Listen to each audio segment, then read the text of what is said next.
Alright, it's the girl taking, bat breaking, never shaking, always hating, HAWK, all night all day, except on weekends when I'm busy making your girl spray. Today it's the long awaited return of the How Bad Can It Be belt. Smack yourself one until it's felt. It's a winner stays on show as I go on a mission to find the worst wrestling show of all time. Today, I'm not really sure what we're going to get here because unlike previous episodes of this series, I'll be watching a fairly recent show, and that's going to make it difficult for me to judge. Because you put any modern show against an Attitude Era show and it's always going to feel a bit more boring. Wrestling just doesn't have the star power it used to. Take our current champion of the How Bad Can It Be belt. It's an episode of WCW Nitro from May 1st, 2000. It featured no good matches, Tank Abbott and David Arquette all over the show. No comedy, no star power, well as far as the Attitude Era goes, and it just felt depressing to watch. It was a pretty hard viewing and it's going to be a tough comparison today. No matter how bad something is, the only thing that's worse is boring, and that's what I'm expecting to see today. The most boring wrestling show of all time. But then again, I could be proved wrong. These episodes are chosen by you the fans, and we've had contenders which I really didn't think were that bad. And on that subject, today's video was a Patreon request by Paul Theodore. If you want to make the Hawk Talk, sign up today. So let me introduce you to today's challenger. It's an episode of Monday Night Raw from November 26th, 2018. But if you know a worse episode of wrestling that needs to compete for this belt, smack it in the comments until it's felt. This show is held in Milwaukee, Wisconsin. We immediately see four guys just shoved in the ring. Baron Corbin talks for ages about how the crowd are fat and have eaten too many carbs at Thanksgiving.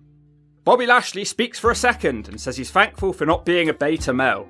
Drew McDonald is thankful for the beating that his group gave Braun Strowman on the last episode of Raw. Have you ever seen four more random people just shoved together? The story here is that Baron Corbin's trying to become the permanent manager and these guys are just kissing up to him. Braun Strowman is shown in hospital showing off his injury. He's about to be operated on. He says his injuries are just paper cuts compared to what he's going to do when he sees them.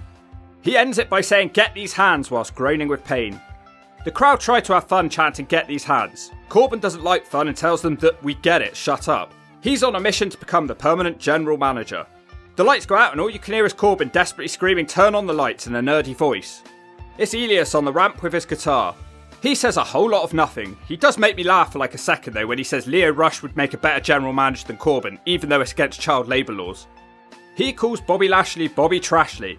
Elias sings him a song telling him he's good at bodybuilding, but Lio Rush is always pointing at his ass. He sings Lashley sucks for ages, but the crowd are into this so it's fair enough really.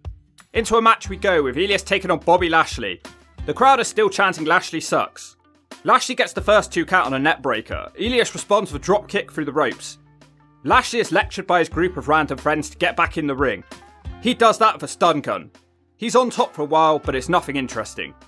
Elias just sort of slops out of the ring where Drew McDonald stares at him. He's too distracted and Lashley spears him into the ring pole on the apron. We come back from the advert break and Elias is now winning for the first time. He hits a big knee to the face and a diving elbow drop. This is just a 2 because Lio Rush pulls the ref out the ring who calls for the end of the match. Baron Corbin has the mic again. He says he's now restarting the match under no DQ rules. Elias isn't done yet though as he reverses a powerbomb. He's fighting all the friends on the outside. McDonald goes flying. What a goofball. Elias wants to hit Lashley with his guitar because he has a slapnuts gimmick, but he can't and now all the friends jump him. This beating goes on for a while. They weakly throw him into the crowd barrier and the ring apron a bunch of times. The Claymore kick from McDonald finally knocks Elias down. McDonald, to his credit, hits a really nice slam on the ring steps, but for some reason, this is all still going on. That looked like the sort of move that should have seen him stretch it away, but no, we're still going. Bobby Lashley does a lap of the ring and then nails a spear. The pin is finally made in the ring and Lashley wins. They wanted to make this look like a believable, devastating beating, but without blood, stretchers or a team of medics, it all just feels a bit forgettable. I wouldn't really call this segment bad though, not compared to some of the things we've had to watch and hear so far. In the back, it's the bold Baron Corbin yet again. He's screaming at a production assistant for setting up Elias to come out in the first place. He fires the production assistant. Petrified rat Alexa Bliss talks about how great Baron Corbin is. He tells Alexa Bliss that he's putting her in charge of the women's division. She's very happy about this as she looks like she's enjoying the smell of her own farts. Dean Ambrose is also in a hospital. Lots of people in poor health on this show. He lists a bunch of diseases that he isn't afraid of.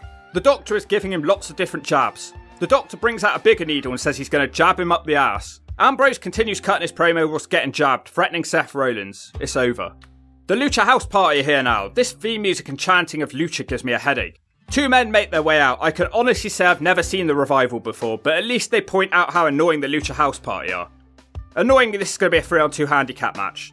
The Luchadors completely destroy Wilder, but they can't get a free. Scott Dawson is a man who looks like he's trying to appear larger than he actually is. The Luchadors are all fighting under Lucha rules and they're just doing what they want. Wilder is beaten by a sliced bread, a swanton bomb, and a shooting star press. Dude, I was watching Monday Night Raw the other day, man. And this dude, the Lucha House Party, he stole my swanton bomb finishing maneuver, man. Man, I'm going back to Carolina, and I'm going to tell my stoner friend Shannon all about you, Lucha House Party, man. And Evan Bourne, he ain't too happy either. Yeah, it's just a 2-minute match, but at least it wasn't boring. The crowd looked tired as they half-heartedly join in with the celebrations.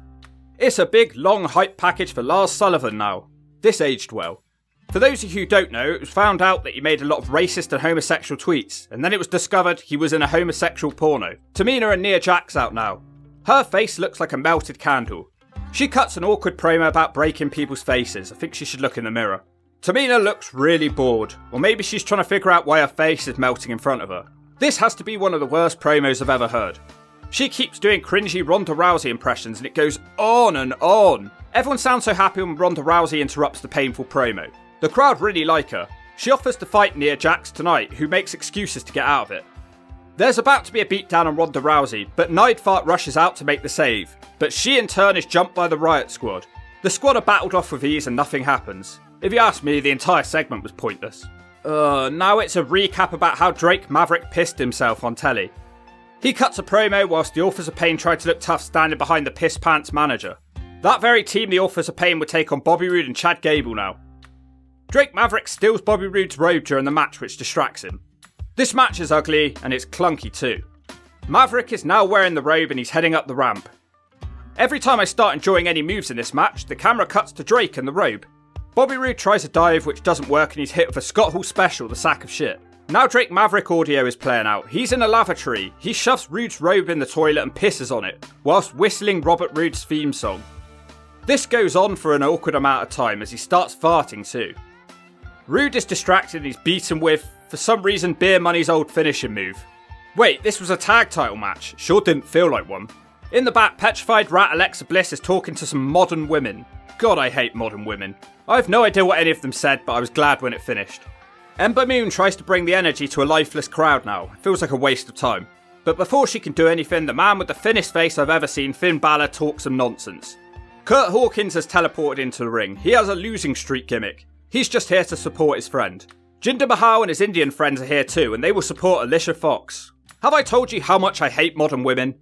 This crowd are fast asleep at this point. Ember Moon wins with some wacky spinning move. It went 2 minutes. A bunch of other cringy people come out to do a Congo line with the horrible music playing. The crowd slightly nod their heads to the beat. Wow, how can anyone watch this cringiness? This leads straight into a match between Jinder Mahal and No Way Jose. It's a one-sided matchup with No Way Jose getting the occasional good spot. Why is everyone on this show so boring? It looks like Jose is about to mount a comeback when he's dropped on the ropes and beaten by a half Nelson slam. A match with two guys who looked like athletes but had zero business getting a big spot on a show supposed to be entertaining people. Now then, the only good thing on this show will be the next match for the IC title. But despite how good this match is going to be, Seth Rollins has to cut a promo about Dean Ambrose before it can start. It's not that the promo isn't delivered confidently, it's just bland and forgettable, and we've heard too much rubbish already on this show. All he really has to say is that he's Seth freaking Rollins. He issues an open challenge for his belt, which is answered by Dolph Ziggler. He will also cut a promo. He's the best in the world, apparently. Thank God all that talking's ended now. It's hard to take anyone seriously on this show. They're telling the story that Dolph Ziggler has the advantage because Rollins is distracted thinking about Dean Ambrose. Ziggler gets a couple of close pins off a neckbreaker and also off a dropkick. Dolph almost wins the title again off a bridging back roll. I don't think Seth's managed a single thing in this matchup. At this point, Dolph Ziggler has won the IC title 6 times, which means he's never been quite good enough.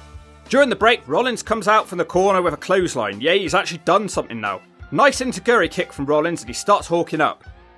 He springboards into the ring, smashing Ziggler, but I guess he should have hawked up more because he only gets a 2 count.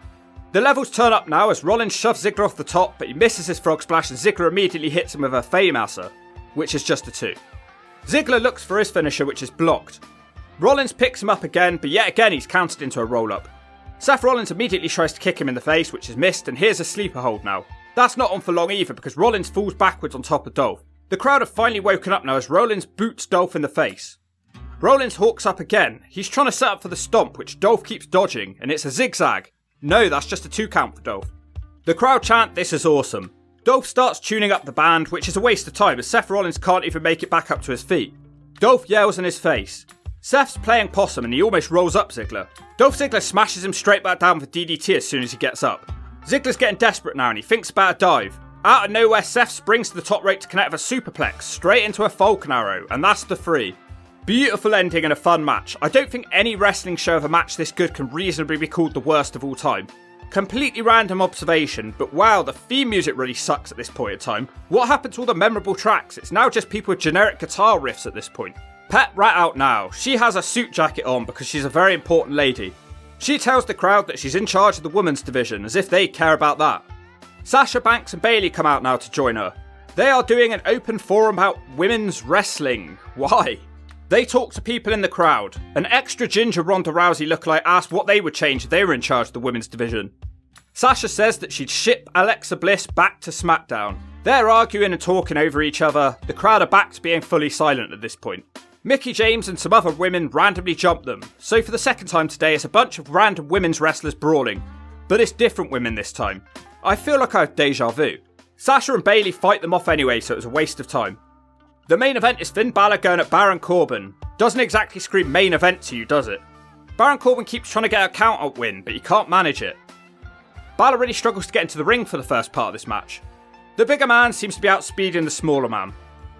Baron slowly stomps and keeps screaming at the crowd. I'd be annoyed too if I'd paid to see this. The double leg takedown, a double stomp to the gut, puts Finn Balor back in control. Finn looks to put him away, but he's countered into a spinning side slam for a 2. Quite a nice move. Balor yet again starts the fight back with a DDT that Corbin no-sells. Finn Balor misses his top rope double stomp, which causes Baron to grab a mic. He proclaims that this will now be a handicap match, and his partner will be Drew McDonald. Some painful bagpipe music plays. I nearly smashed my computer. Finn Balor hits a flip dive onto McDonald straight away, but the numbers advantage is too distracting for Balor and he loses his advantage after a moment of time. Literally 20 seconds later, we get a Claymore kick and McDonald wins the match. Lashley joins his friends and they carry on attacking Finn Balor. They all hit finishers. McDonald screams at Balor to look at him, which leaves Balor feeling sick. Another Claymore kick and it ends. These people together would make you never want to watch the show ever again. They've beaten down half the roster in one night and still nobody could possibly care about these people. It's over. And this was a show with 0 star power. I think it really demonstrated why a brand split is completely unnecessary in the modern era. They just don't have the stars to go around and keep the show interesting. You might argue that the brand split gives people chances who are newer, might not otherwise get a chance. Your point is duly noted, but the Hawk says you need a punch to the gut. The WWE should be a place for the top stars in the business, not people who are learning to get better. Trim the roster, send the geeks back to the indies to improve, and get rid of the brand split. That way you can have only your best wrestlers in one place every show. The indies are supposed to be the place you do your improving, not the biggest wrestling company in the US. Now doesn't that sound better? But what would I know? I'm just a stupid bird with a Hulk Hogan face smashed on top of it. Anyway, I wouldn't say this show was appalling across the board. I mean, it had a good match on the show. Nothing that ridiculous happened overall. It was just a lifeless show that I would never watch. Compare it to the current How Bad Can It Be champion. Constant David Arquette segments, he wasn't even a wrestler, and constant Tank Abbott segments, who was barely a wrestler. I don't think we can have a title change here. The Seth Rollins vs Dolph Ziggler match was better than the entire WCW Nitro show combined, so Paul Theodore has lost, and into the shove it Zodi gets tossed. But if you know a worse episode of professional wrestling, not a pay-per-view, that could contend for the How Bad Can It Be belt, smack it down in the comments till it's felt. And if you lose, you go into the zone where you probably feel at home. And if you don't agree with that, I'm going to give your girl a phone.